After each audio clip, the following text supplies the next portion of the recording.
Welcome back from that break. And as the 2027 general election draws closer, there are so many questions around security and the safety of Nigerians and civilians who will be out there to vote, with what we've seen in recent time regarding security. And this is not just about the terrorists and the bandit alone.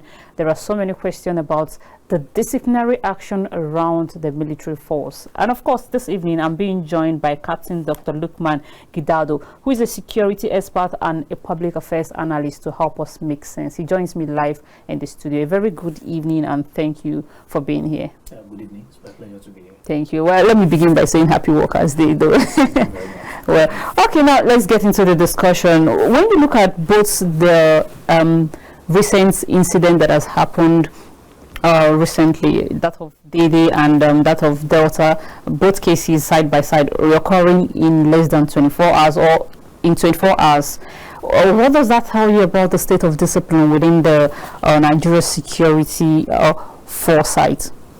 Okay, let me start with the issue of the killing of Abdul Samad in an estate called Shagari Estate around Dede general area by the soldiers of Gas Brigade.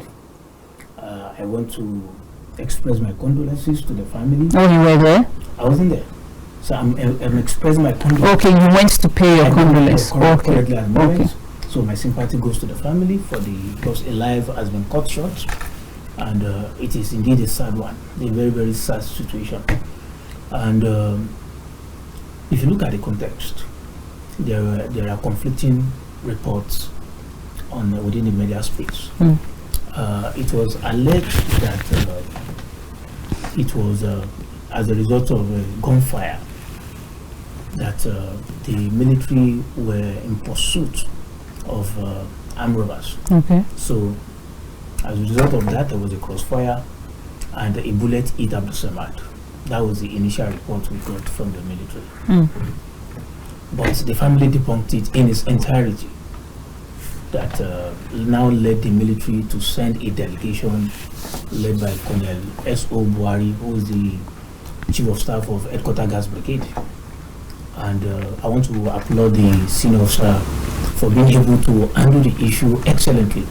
He was very calm, and he was able to represent the military very well. Because if another officer that lacked emotional intelligence was sent to the scene, he will have aggravated the issue beyond context. But he was able to show empathy, control his men, and actually condole with the family. I think the senior officer needs to be applauded for his professionalism and for showing empathy in such a very, very sad and ugly situation. And after he left, after Colonel S.O. Buhari left, the SIB, the military police investigation team of the Nigerian military, also arrived at the scene to condole with the family and commence a very, very robust investigation. So right now as we speak, there is an investigation that the military has launched. The personnel involved are also with the SIB to actually unravel the situation and the circumstances that warranted the killing of that innocent boy Abdul Samad. It is a sad one. And even as we speak up to this moment, the Defense Secretary released a statement that efforts are ongoing towards actually unraveling the circumstances behind the loss of the life of Abdul Samad. So when situations like this happen, many a times the report the military will send out is usually very, very sketchy. So, and I want to strongly believe that by the time the military concludes its investigation, we are going to actually know the circumstances that led to the gunfire that led to the loss of life of Abdul Samad. So, taking a cue from that, we don't have another army. This is our army. The report revealed that that general area, that Dede general area, especially around that Shagari estate, they have been experiencing series of criminality in the past. And that was why they requested for security. Now it's just like me running to someone for help, not knowing that the person I'm even running to for help is even the one who is who is to take my life. No, actually, from my findings, the gas brigade troops have been maintaining peace in that general area in the last 2-3 years. So this ugly incident is just something that one cannot even... There have also been cases and reports that say that a number of times the army have also beaten the motorcyclists in the estates. If you are able to dig further, you attest to the fact that the current peace, that people are able to carry out their normal activities without hitches at the moment in that Shagari Estate General area, is as a result of the gas brigade troop that have been deployed there in the past few years.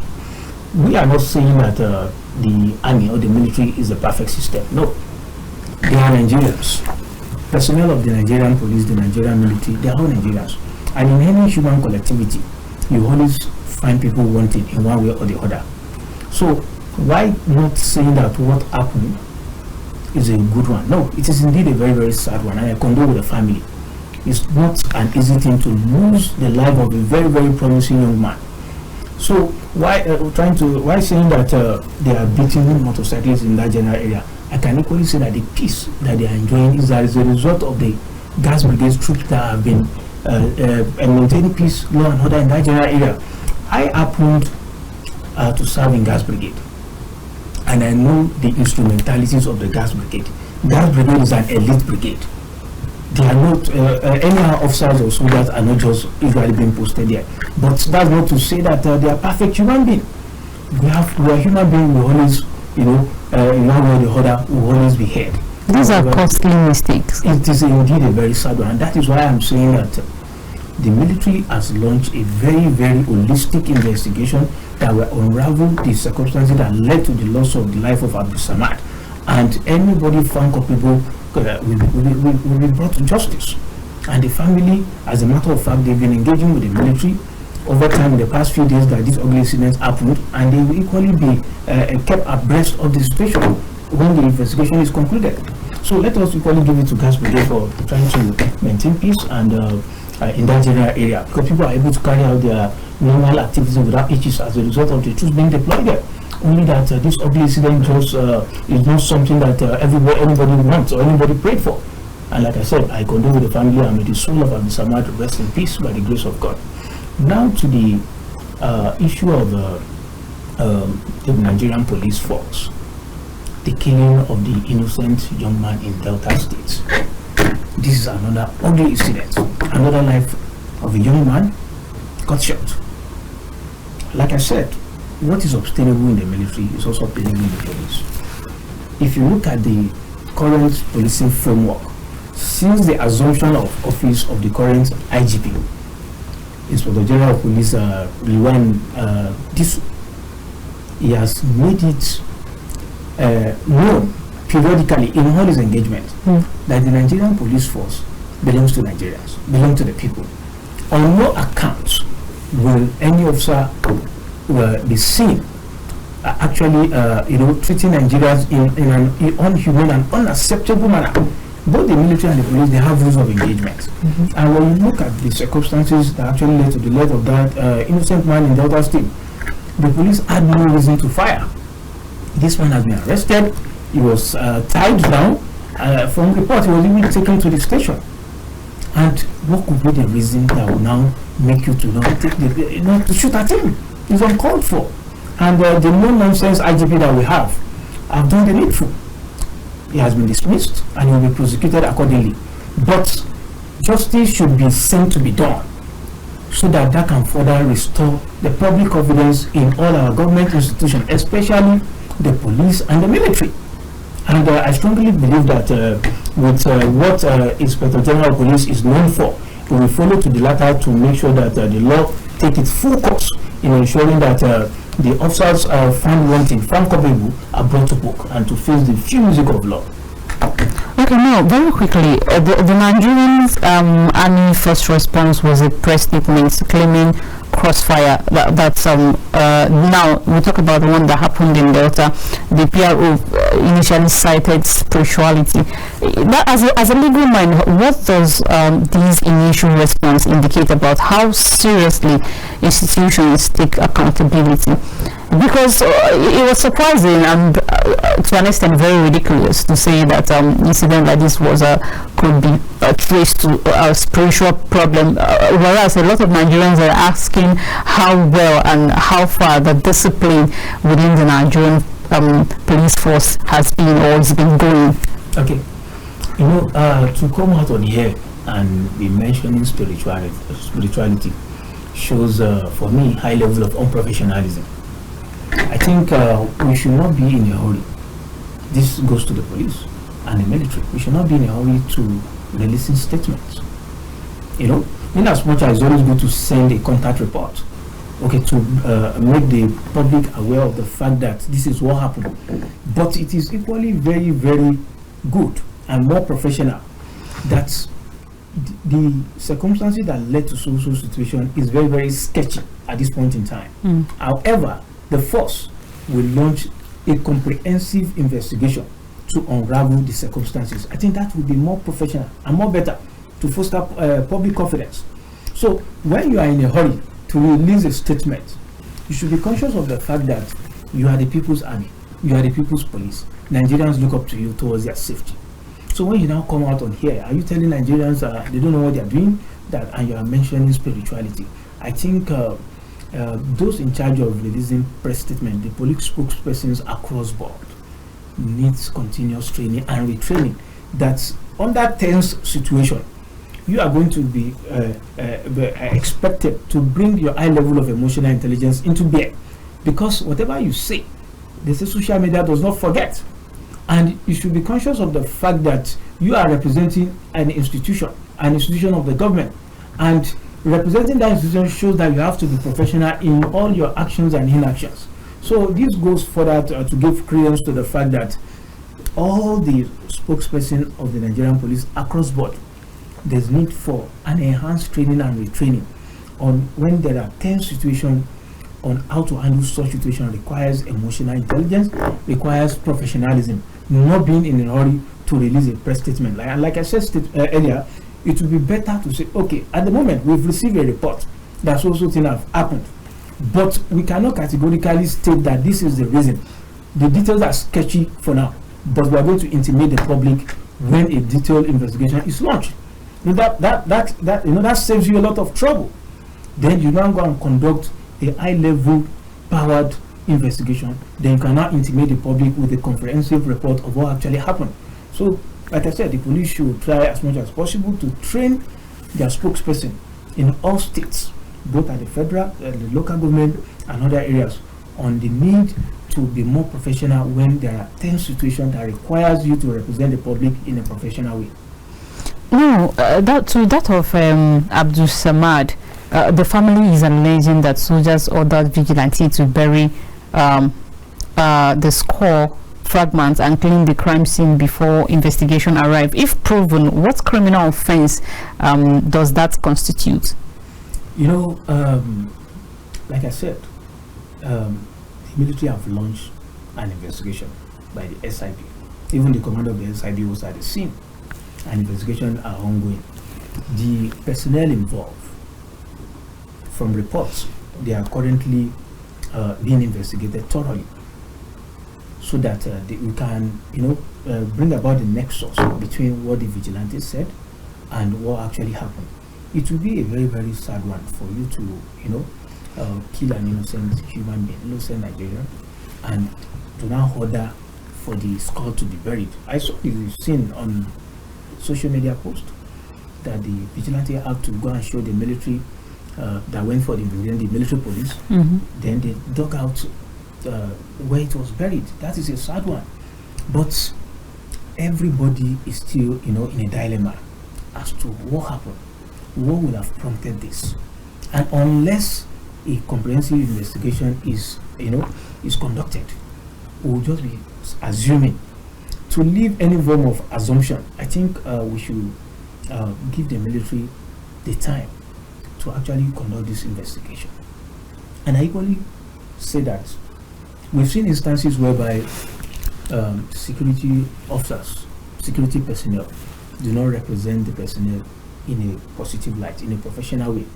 I don't know whether you had the opportunity of coming across the army delegation led by Colonel S.O. Buhari to visit the family, to condole with the family. You know, you will have applauded the senior officer because the emotions are already high. The families are in dilemma. They've lost a very promising young man with a bright future. And from report, he was to finish and round up his NYC in the next few months or thereabout.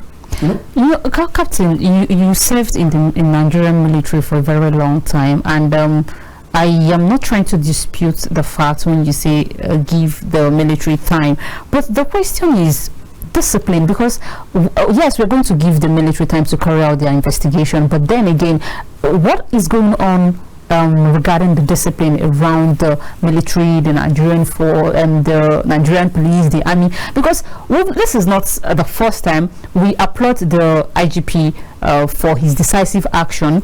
That's very applaudable. But then this is not the first. Like I said, we've seen several cases. We have that of the NSAS. We have that of the Lekki toll gates. We have Tunde Biri. Many of them, even the one that recently happened, and at the end of all this, all we hear is investigation. We haven't really seen any form of or any serious conviction. And why is that? Okay, when you talk about security issues, many a times some aspects will not be divulged to the public, but issues of this nature should not be kept away from the public, including that of conviction should not be made available to the public. I'm coming to that.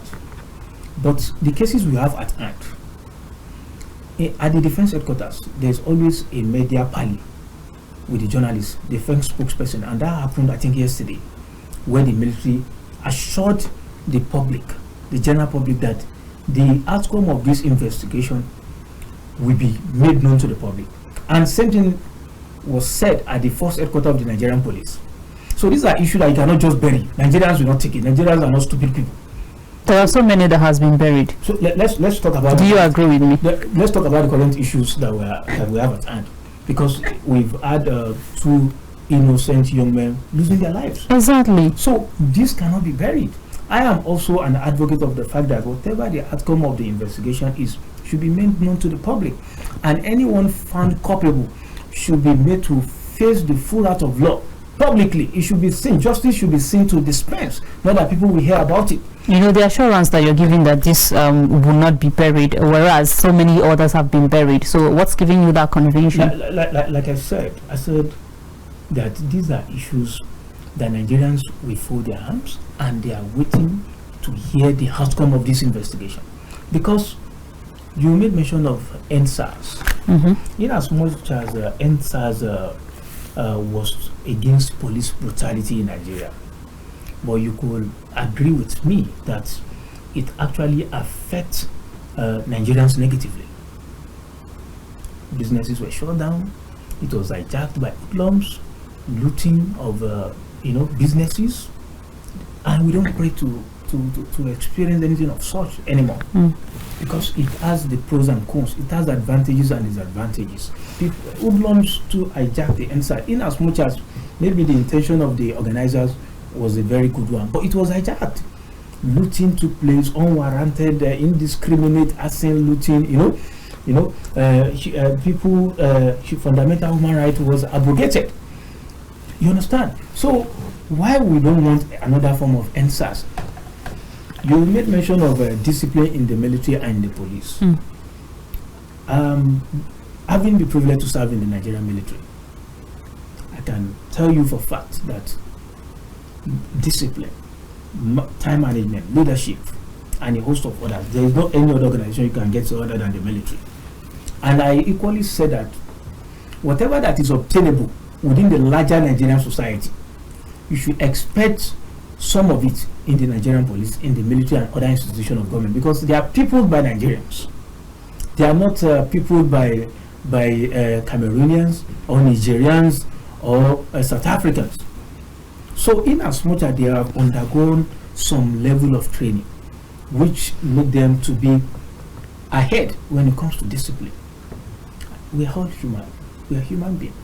You still find some people that will still be hurt, and that is why they say, according to Niccolo Machiavelli, good laws without good hands are nothing but mere laws. That is why when there are conditions, there are punishment for each punishment. such as aiding and abetting the enemy, communicating with the enemy, going on AWOL, all these, the sodomy and the rest, they have punishment set aside for them. And if eventually the outcome of the investigation reveal any form of homicide, the military will ensure that those found culpable, they are made to face the full wrath of law. And I'm equally calling on the military hierarchy and the police hierarchy that Nigerians are looking up to the military and the police for their safety. These are the institutions of government that are, that have the mandate to ensure the safety of life and property in Nigeria. So for them to foster public confidence, I'm calling on them that this should not be swept under the carpet. The outcome of the investigation from both the military, the army, and the police should be made known to the public, and anybody that will be prosecuted should be made known to the public, so that the people will see, Nigerians will see that justice has actually took place, not that they will be hearing about it. If that is done, it will go a long way towards restoring the confidence that people already have, both in the military and in the police. And now, I heard you mentioned that you paid a condolence visit to the family. So I'm wondering... Not in person. I said when I started, I said I want to condole with the family. Oh, okay. I thought you did. Oh, okay. I thought you were there physically. It is the military that sent their delegation, led by the Chief of Staff of Headquarters, that's Brigadier Colonel Esobuari, to pay condolence visit to the family. Okay. Now the family is demanding a civilian-led independent investigation and not a military investigation. What does that tell you about the trust in the military? Okay. It is not out of place for the family to demand for such. And like I said, the life of their son has been lost. And whatever the family wants, I equally support them, because it is their right. They cannot fold their arms and just allow it to be swept under the carpet. But when you now look at the context, the people involved are military personnel. And as a soldier, as a personnel of the Nigerian military, you are under two laws. You are under the civil law and you are under the military law. So whatever the investigation the military is conducting, they will allow that to take a full course. Before that will now be handed over to the civilian authority for further investigation and, if possible, prosecution. So the military will not just, they will conduct their own investigation, they will conclude it and hand over to the civil authority to finish up and conduct maybe a more robust investigation if need be. So people should understand this context that as a military personnel, civilians are under just under one law, which is the civil law. But you being in the military makes you to be entangled under two laws, military law and civil law. So when you are found wanting, when you are found culpable, the military will exhaust their judicial system. All the military instrumentalities of law will be allowed to be exhausted. Then the civil law will now take it off from there. So it's not out of place for the family to be requesting that they want an independent civilian investigation. That will definitely take place, but that is after the military have exhausted their own modus operandi in terms of investigation. Now, I love the fact that you mentioned that the military hold a very, very sensitive and critical institution in Nigeria by protecting lives and properties.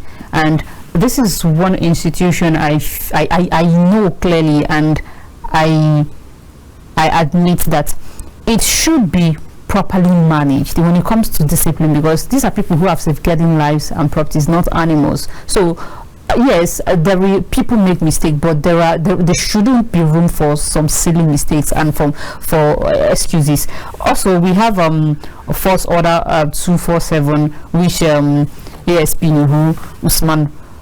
Sorry, the first order, which talked about how the violation governs the use of arms by police, rules of engagement. So if these rules are there and they are clearly stated, and of course before you're being brought into the military, you're supposed to know about all of this. Why does it keep still existing?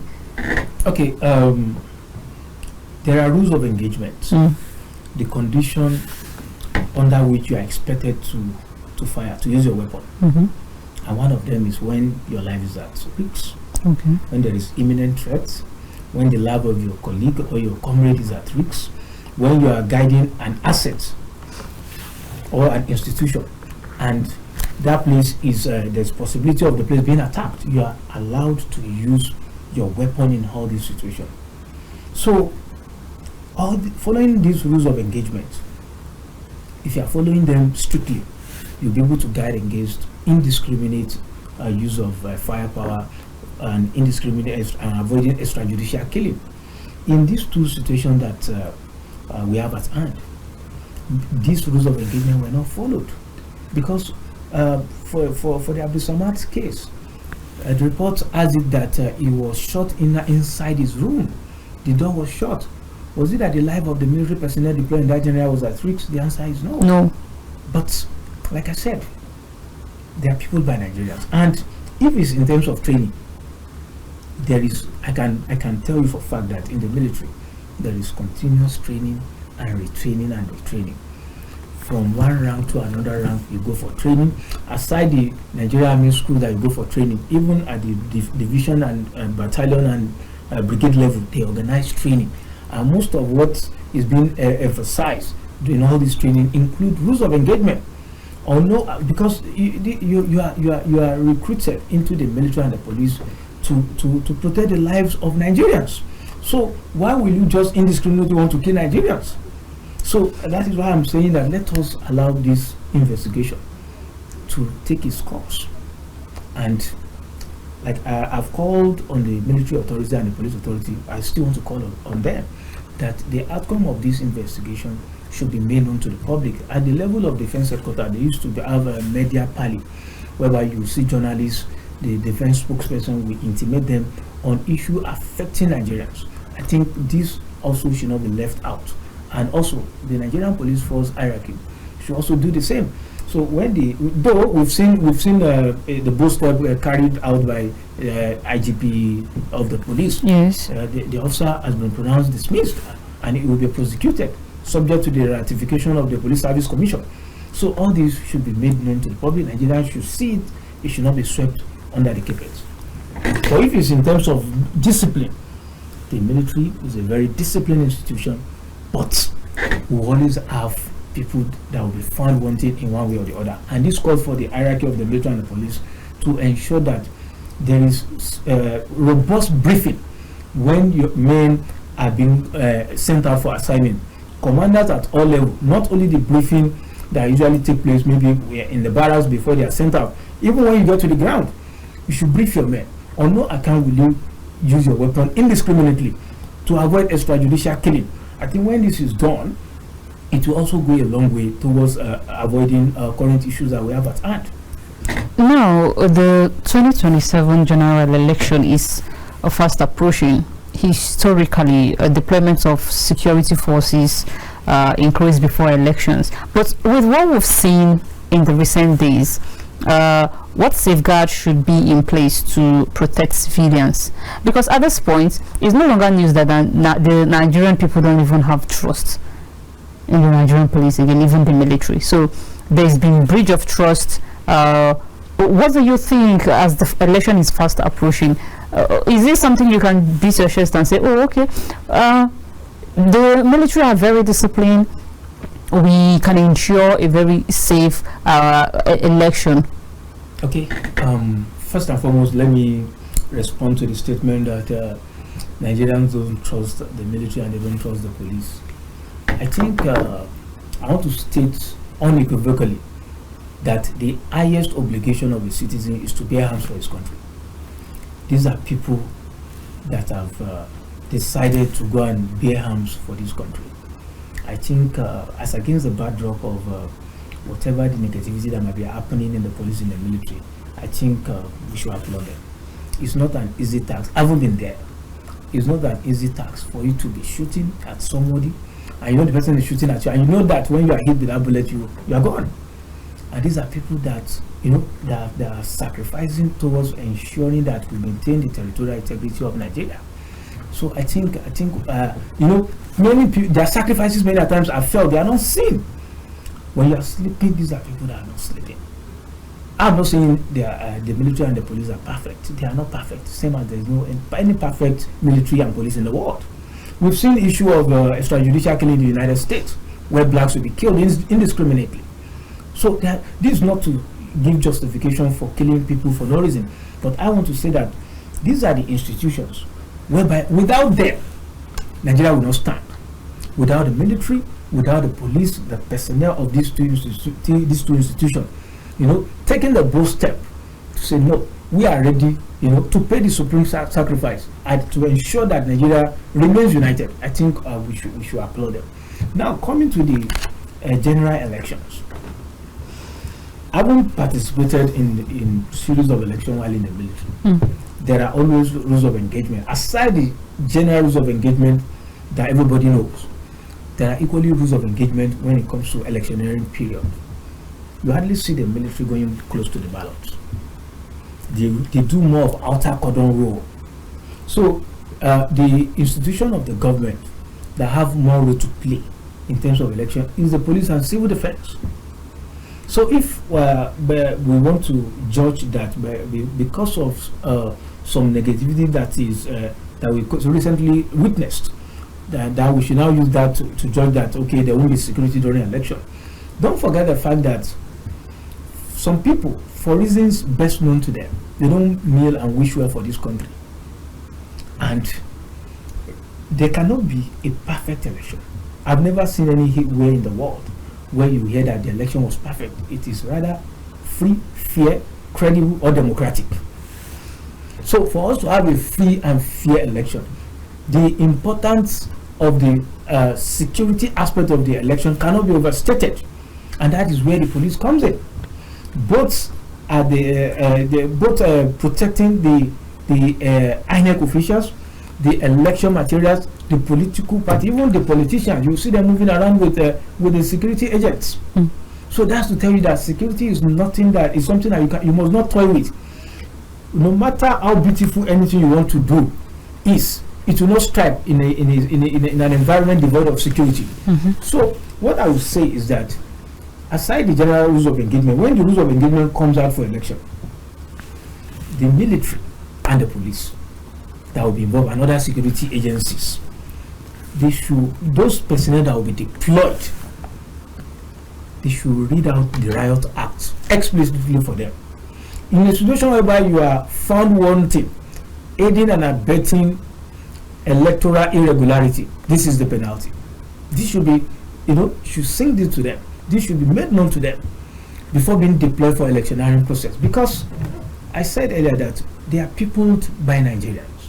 And you will always find yourself in a situation whereby somebody will be offering you some stipend just to work against your profession, to behave in an unprofessional manner.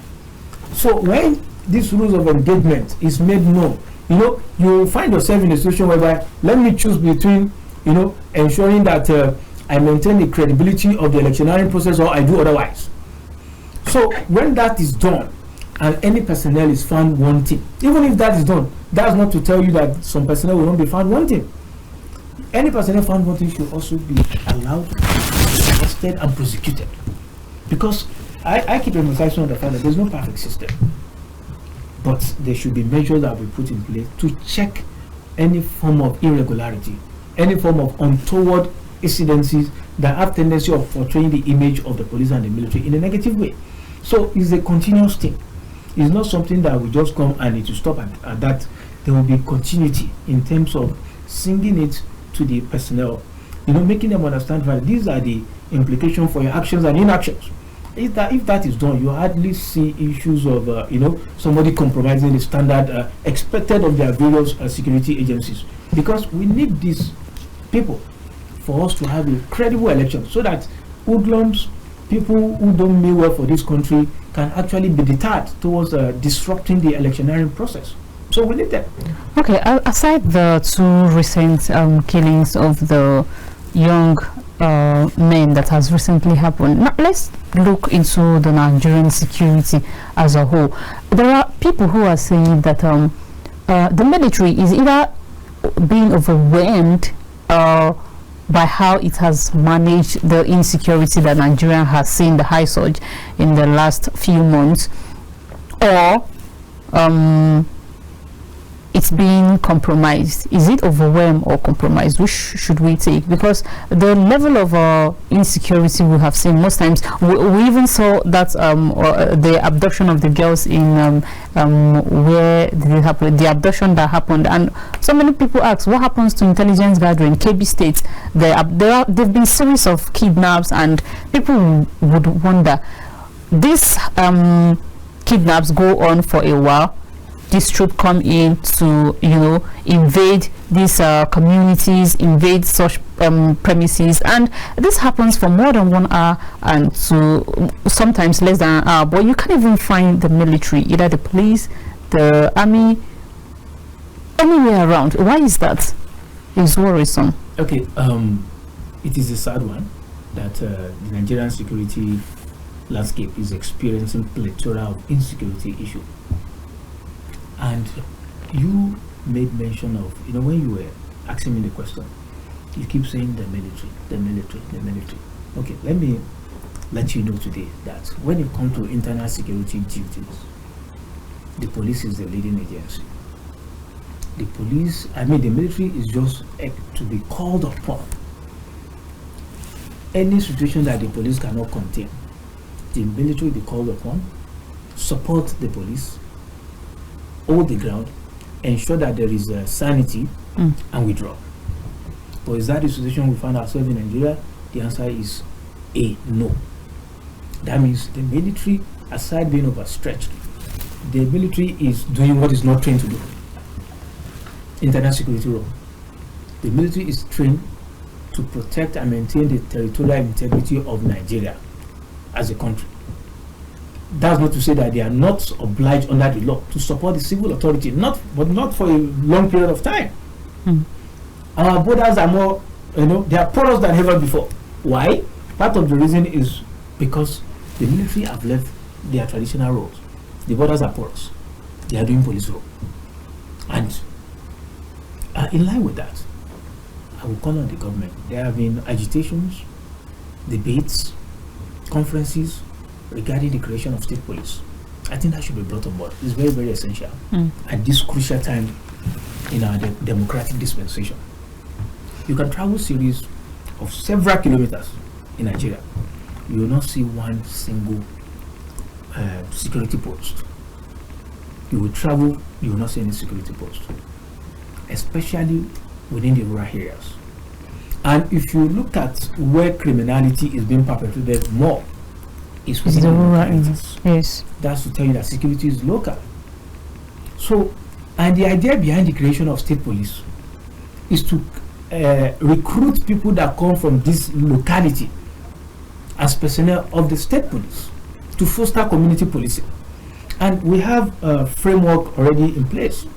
They have semblance of this state police.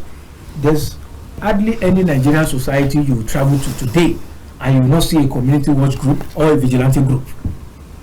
These are mechanisms, these are structures that what the government just needs to do is to train and retrain them, regularize them, monitor them, carry out a complete overhaul of them, and let them be incorporated in setting up the state police. If this is done, I think it will cover the obvious gap we have within the Nigerian security framework.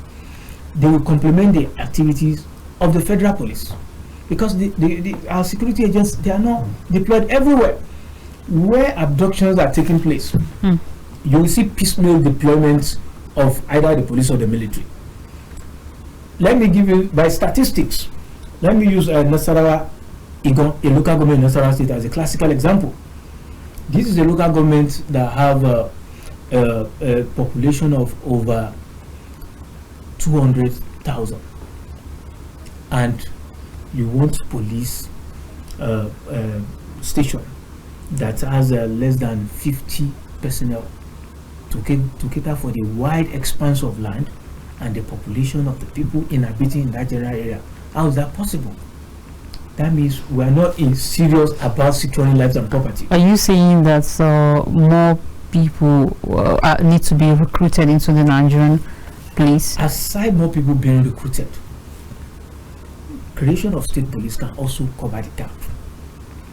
that we have in the current. This debate have been going on, but and there are some people who are saying that this creation of state policing, that the state governors might use it to their own advantage. Okay. Yes, that concerns are very, very valid.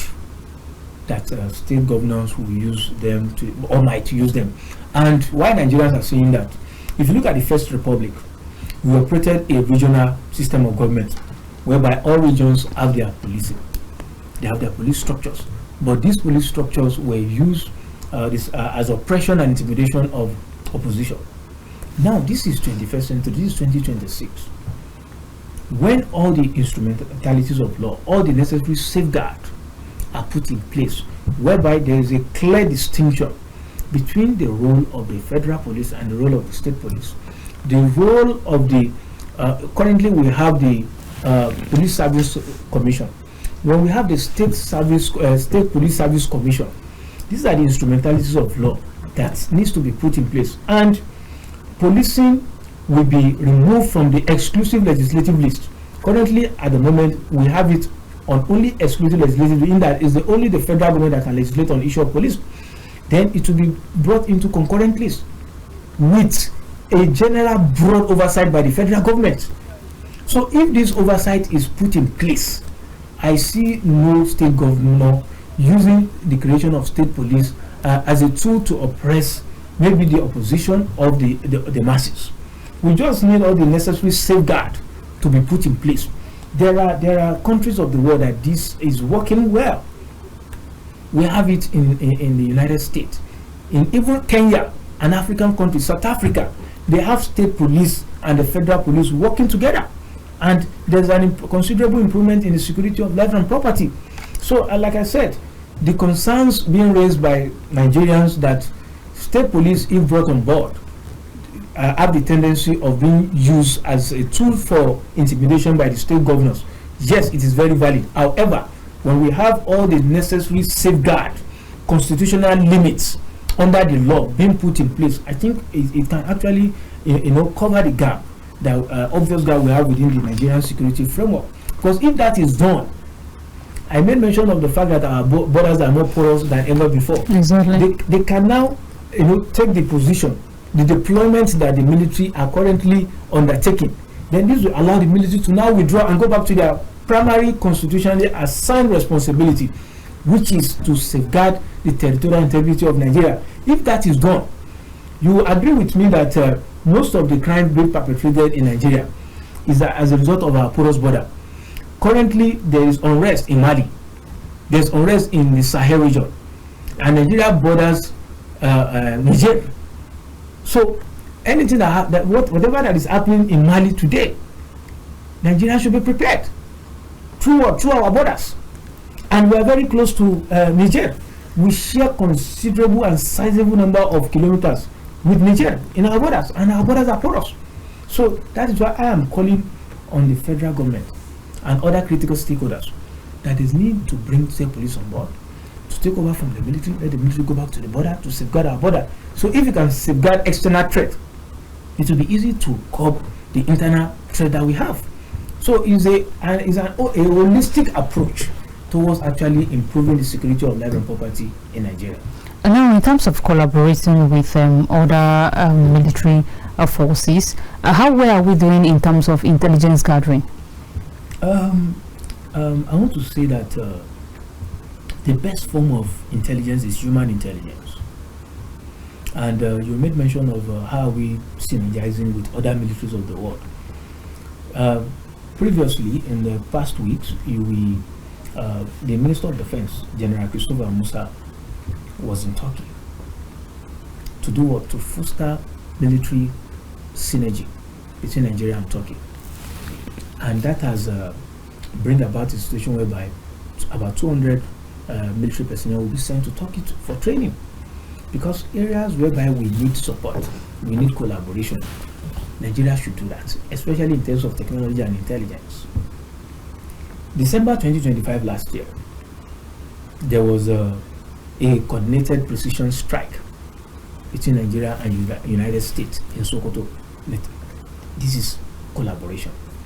At the regional level, we have the multinational joint task force that is headquartered in Jamaica. These are framework in place that the Nigerian military have put in place towards fostering synergy in curbing transnational crime. So I'm not saying these measures are perfect. They are not perfect. For instance, Niger has withdrawn from ECOWAS. Niger has withdrawn from MNGTF. Now, information and intelligence between Nigeria and Niger is nothing to write home about. So, the Nigerian government, who is one of the most financiers of ECOWAS, needs to take up the challenge and see the possibility of reaching out to Niger government that we are brothers. We need each other in terms of information and intelligence sharing.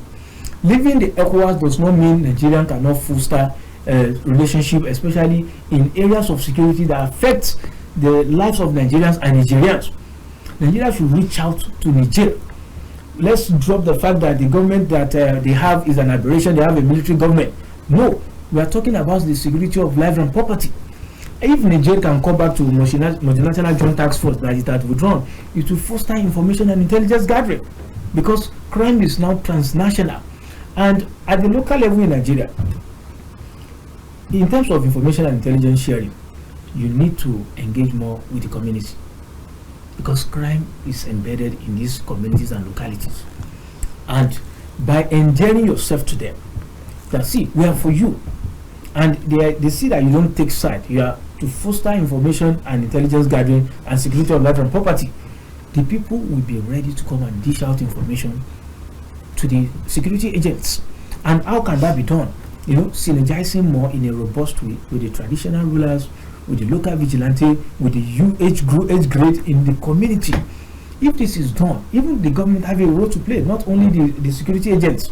Many a times you will see that the standard of living in these rural areas is nothing to write home about. Many of them, they have deficit in terms of infrastructure, water supply, good road network, good schools. If the government can actually also improve in all these infrastructural facilities, they are seeing the dividends of democracy. They will not hate and abet criminals. They will be the one to be pointing at you that, okay, so person is a criminal, so person is planning this.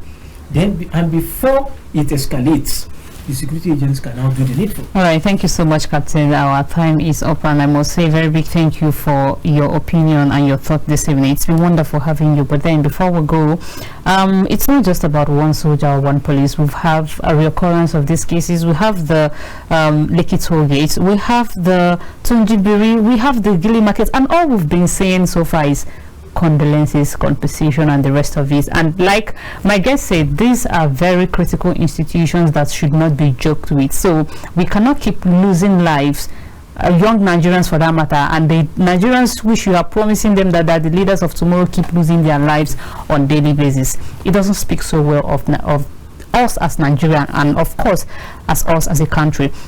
This is where we draw the conversation this night. Until we'll come your way some other time, keep watching Kaftan Television. And to the families of the demise, our condolences, we extend our condolences. We pray that the good Lord console you. This is Kaftan Television, and I am Chinaza Asiwa. I'll see you next week. God bless the Federal Republic of Nigeria, and have yourself a beautiful weekend. Happy Workers' Day.